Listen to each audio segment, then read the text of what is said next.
On the record, Lampasas County cause number 22,001, and this is with the state's pleas has the non-custodial party, Mr. Michael D. Smith, the custodial party being Elizabeth A. Canning. But it's the court's understanding that the children in this matter, a child or children in this matter, have been taken into, protective custody by the Child Protective Services of the state of Texas. And the court will note that the two attorneys in that case are present here today. There's not been a formal motion to transfer over or anything along those lines yet, but I understand the district court is requesting that be done. And I just need to know whether or not there's already a cause of action for us to transfer this over to in Lampasas. So at this time, I'll let the state make an opening to tell the court what the state's requesting we do here today, what you understand, agreements that you have with counsel, and what we're looking at doing. And then I'll, of course, let both counsel make opening statements also. Thank you. Thank you, Your Honor. It's the state's understanding that it's actually a Coriel Department of Family and Protective Services case, okay, and its cause number is DC-25-56650. Great. And as far as today goes, Your Honor, right, guys, buckle up. We're diving into a tense courtroom moment in Lancaster County. The judge opens the record, calling a complex case involving Michael D. Smith and Elizabeth A. Canning. But things take a twist fast. The children have been taken into state custody, and Texas Child Protective Services is now involved. The courtroom atmosphere is heavy, with attorneys trying to clarify who's in charge. The judge, calm but firm, signals this case might soon shift to another district, setting off a chain of tough decisions. The attorneys on the CPS case and I have spoken, and Mr. Smith is present for most of it. We're wanting to finalize the Attorney General's paternity action, deferring to the CPS court, which has made rulings as of yesterday in hearing. But testimony will show that the removal of the child Landon, who's the only child on the Attorney General's case, but while the CPS has another child, just occurred a week ago. And so we'd like to confirm the current temporary support judgments on arrears, and the temporary order left in abeyance child's surname. I don't believe Mr. Smith is seeking to change the child's name at this point. And finally, Your Honor, there was a request for retroactive support, which the state would like to pursue. And I believe testimony will show that Mr. Smith did not have the child since his date of birth. The child always lived with Miss Elizabeth Canning, who is currently incarcerated, until the point that we started temporary support in October of 24. And then I believe that's it for the state, Your Honor. We're also not asking to do anything further. State steps up next, laying out its version of events. They explain it's officially a Department of Family and Protective Services case, and things just got real. The CPS court already held hearings and removed the child, Landon, just a week ago. The prosecutor details child support issues, rears, and the push for retroactive support. Mr. Smith, meanwhile, hasn't seen the child since birth. The courtroom's quiet but tense. The state wants full accountability, and Smith's history is about to be laid bare. With any possession and access that was ordered, and we'll ask the court for a ruling as to court costs. All right. So, Ms. San Miguel. Yes, Judge, and I did forward a copy of the current pleadings, and it's my understanding that a motion to transfer is in the works, but I don't have that paperwork yet. However, my client is asking for zero arrearage based on the fact that he never knew he was the father of this child, or knew that this child existed. He's never had any contact with this child up until the DNA test results a couple of weeks ago. And temporary orders, I think he was ordered to pay child support. It was deducted from his taxes, or from his pay stubs. And he's paid in his current up until, I think there may be like $100, $200 owed on that, but he's been paying consistency on the temporary, and I'm not sure why they started that before the DNA test results, but either way, like I said, I guess maybe the beginning of the case. But he's asking for a zero award on arrearage since he never knew of the child. And then a termination of current child support. Now It's Smith's attorney's turn, and she fires back hard. She argues her client didn't even know he was a father until a DNA test proved it weeks ago. The shock on his face says it all. She points out he's been paying temporary support even before paternity was confirmed. He's not running from responsibility, she insists, but he shouldn't pay for what he didn't know. The defense wants zero arrears and a full termination of support. The courtroom's energy shifts from legal procedure to raw emotion. will be seeking and has already requested of the court yesterday termination of his parental rights. And so we are looking for a zero balance on arrearage, zero on current support, so we can close this case and move it forward. All right. Thank you. Ms. Bennett. Sorry, Your Honor, I'm not, my internet's kind of splotchy today. I'm not super prepared because I wasn't initially going to attend this today because I only represent her in her CPS case. So I don't honestly know what her requests are, but I did meet with her at the jail. She is at the jail, so she's, of course, not here today. She was aware of today, and the initial jail she was at was great and set up meetings and everything, but the jail she got transferred to, just because they're overcrowded, did not even appear in court yesterday, even though I had it all set up. So I'm not sure that we could have gotten her here or not, but I did have a long conversation with her, and in that conversation, she did indicate that that she had talked to the dad like 5 years ago or something, and that he denied it was his child and told her not to contact him anymore. That's what she told me. Right.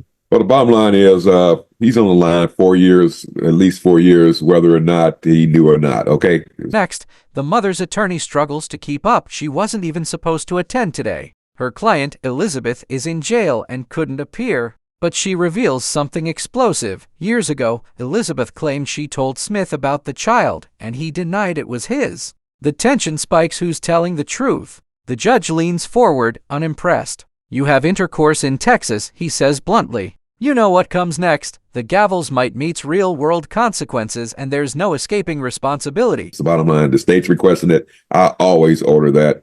You know, you have, the law is you have intercourse with someone in the state of Texas. You know, babies come where, everybody knows where babies come from. Well, hopefully that they know where they come from if they're doing that. So I'm looking at going ahead and granting the retro.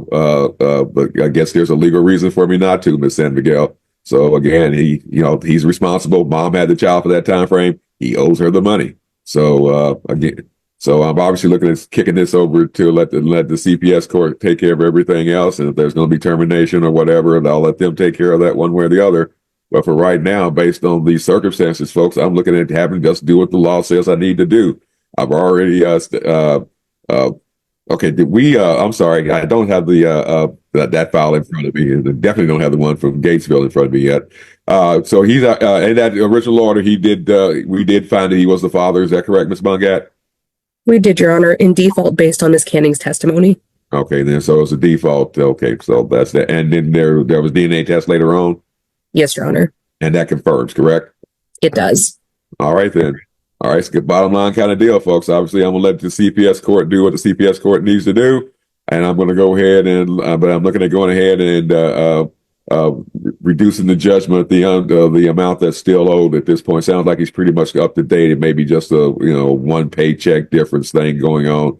All right, guys, here's where the judge takes control. He declares he'll follow the law and hold Smith accountable for retroactive support. Default findings confirmed Smith's paternity, and DNA testing later sealed it. The state presents hard numbers: 4 years of unpaid support, totaling $15,746.43. The judge accepts the figure, ruling repayment at $100 a month. The tension eases slightly, but the message is clear: no matter how complicated life gets, the law doesn't forget. The courtroom settles into that heavy silence that follows justice served. I need to go ahead and reduce that. I need to go ahead and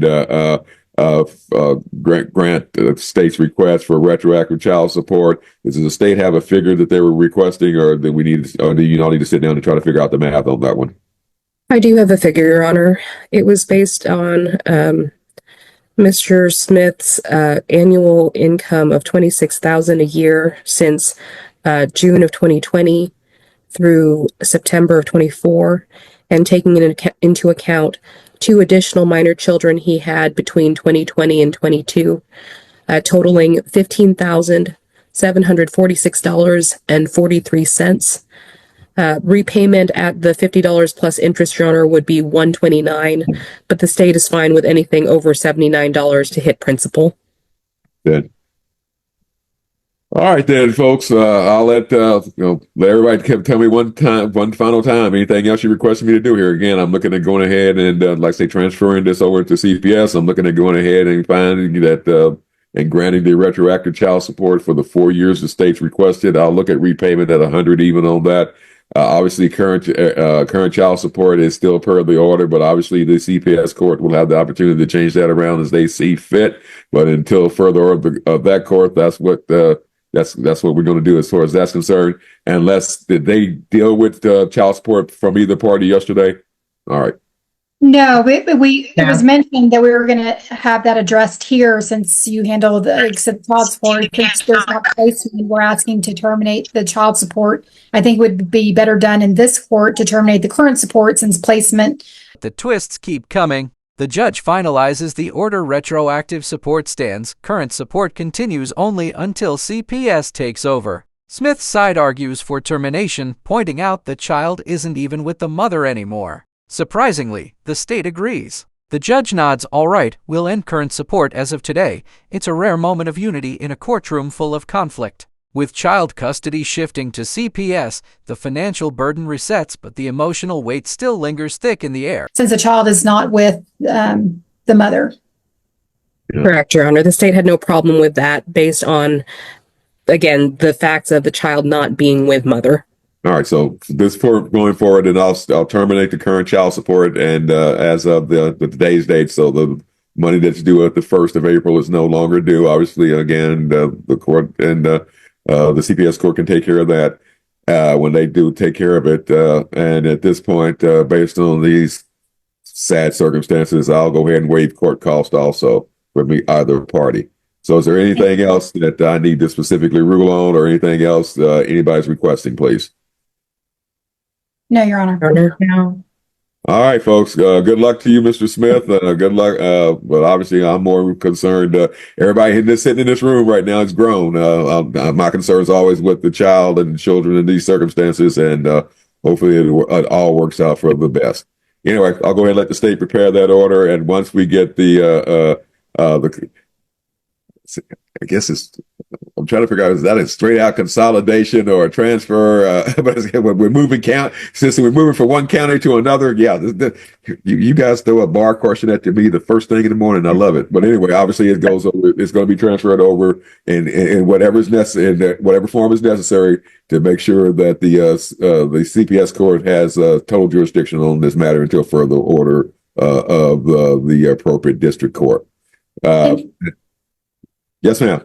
I was just saying, any pleadings that I receive, I will make sure and forward them to you. All right, folks, now the judge softens just a bit. He waives court costs, reminding everyone that adults can argue all day, but it's the child who suffers. He hopes for a good outcome, but his tone says he's seen this story before. The court transitions to closing formalities, transferring the case to CPS jurisdiction. The attorneys nod, exhausted yet relieved. For once, it feels like resolution, even if bittersweet. The judge cracks a small joke about his assistant to lighten the air before closing the record. And I advise the CPS court of the same thing. That's why I'm here. Any documents that we sign and do today, I'll make sure and send those over to CPS so everyone knows in the transition period what's going on. All right, good enough. And again, you have my assistant Belinda's information, correct? Yes. Yes. Right, I'll make sure she gets it. Oh yeah. She's down there partying in Travis County with the other administrative assistants and leaving me here to do the work. So hey, no problem. Okay. Always keep your assistant happy. I've learned that years ago. So anyway, guys, thank y'all very much. And we're off the record. Good luck, folks. Thank you. Bye. And Thank you, Your Honor. apologize for the voice, but my allergies are killing me. So yeah, it's yeah. Oh, I think it's what oak and hackberry out there, and they're just knocking me out. So again, I hope y'all don't suffer from these, and good luck. Thank you. Thank you, Your Honor. Mr. Smith, I'll send that order for your review sometime today. That way both Ms. San Miguel and Ms. Bennett can also review. Since they're not technically on this case, they don't have to sign, but can if they wish. And after a week or so, I'm hoping to submit it to the court. Yes, ma'am. So what is the outcome again? So everything we talked about in the discussion in the break room, judge pretty much granted. You don't pay current support as of today, so April 1 amounts aren't due, but you do owe the arrears from the temporary orders plus that $15,000 judgment, but at $100 a month starting April 1. So something, but hopefully not as bad as it could have been. And if you have Yes, any ma'am. further questions, just call me after this hearing and we can talk. Okay. Thank you.